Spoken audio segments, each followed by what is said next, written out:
అయితే మనకు ఇక్కడ పీజీటీ సంబంధించిన గ్రూప్ బి సంబంధించిన పోస్టులు ఏవైతే ఉన్నాయో ఇవి చూసినట్లయితే ఇందులో ఇంగ్లీష్ సబ్జెక్ట్ నుంచి 112 పోస్టులు ఉన్నాయి, హిందీ 81, మ్యాథమెటిక్స్ 134, అదేవిధంగా మనకు కెమిస్ట్రీ చూసినట్లయితే 169, physics 198, biology 99, history 140, geography 98, commerce 120, economics 155, computer science 154, మొత్తం 1460 పోస్టులు అయితే మనకు ఇక్కడ పీజీటీకి సంబంధించిన పోస్టులు అయితే ఖాళీలు ఉన్నాయి.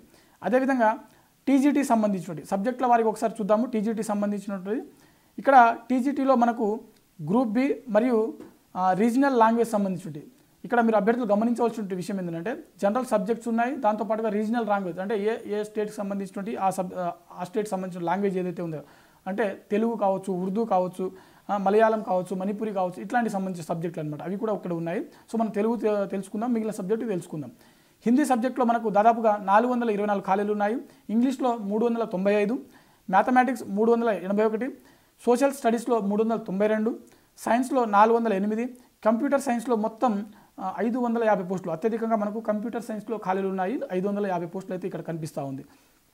అదేవిధంగా రీజనల్ లాంగ్వేజ్లో చూసినట్లయితే తెలుగులో మనకు 44 పోస్టులు అయితే ఉన్నాయి, సెకండ్ సంతాలీలో 71.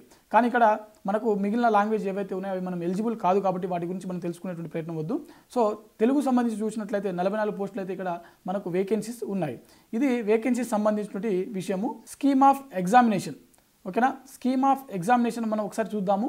ఇందులో ముందుగా మనకు పే స్కేల్ చూసినట్లయితే మనకు పీజీటీకి సంబంధించిన పే స్కేల్ ఏదైతే ఉందో ఇక్కడ పీజీటీలో లెవెల్ 8 శాలరీ అయితే మనకు రావడం జరుగుతుంది. అదేవిధంగా టీజీటీ చూసినట్లయితే లెవెల్ 7 అంటే లెవెల్ 7లో స్టార్టింగ్ నుంచే 44,900 నుంచి స్టార్ట్ అవుతుంది. మనకు లెవెల్ 8లో స్టార్టింగ్లోనే 47,600 రూపాయల నుంచి మనకు స్టార్ట్ అవుతుంది శాలరీస్ వచ్చేసరికి. అయితే వీటికి సంబంధించిన స్కీమ్ ఆఫ్ ఎగ్జామినేషన్ చూసినట్లయితే ఇక్కడ మనకు టైర్ 1, టైర్ 2 రెండు ఉంటాయి. టైర్ 1లో క్వాలిఫై అయినటువంటి అభ్యర్థులకు 1:10 రేషియోలో టైర్ 2కి తీసుకోవడం జరుగుతుంది. టైర్ 2లో వచ్చినటువంటి మార్క్స్ ఆధారంగానే అభ్యర్థులకి మెరిట్ జాబితా అనేది రిలీజ్ చేయడం జరుగుతుంది. ఆ తర్వాత డాక్యుమెంట్ వెరిఫికేషన్ ఉంటుంది, ఆ తర్వాత మనకు అపాయింట్మెంట్ ఆర్డర్స్ అనేది ఇవ్వడం జరుగుతుంది. అయితే ఇక్కడ టైర్ 1లో మనకు మొత్తం ఎంసీక్యూస్ ఆధారంగానే ఉంటాయి, అంటే మల్టిపుల్ చాయిస్ క్వశ్చన్స్. టైర్ 2లో వచ్చేసరికి ఇటు ఎంసీక్యూస్ ఉంటాయి, దాంతోపాటుగా డిస్క్రిప్షన్ కూడా మనకు క్వశ్చన్స్ అనేది ఇవ్వడం జరుగుతుంది, అంటే మనం డిస్క్రిప్టివ్లో కూడా రాయాల్సి ఉంటుంది.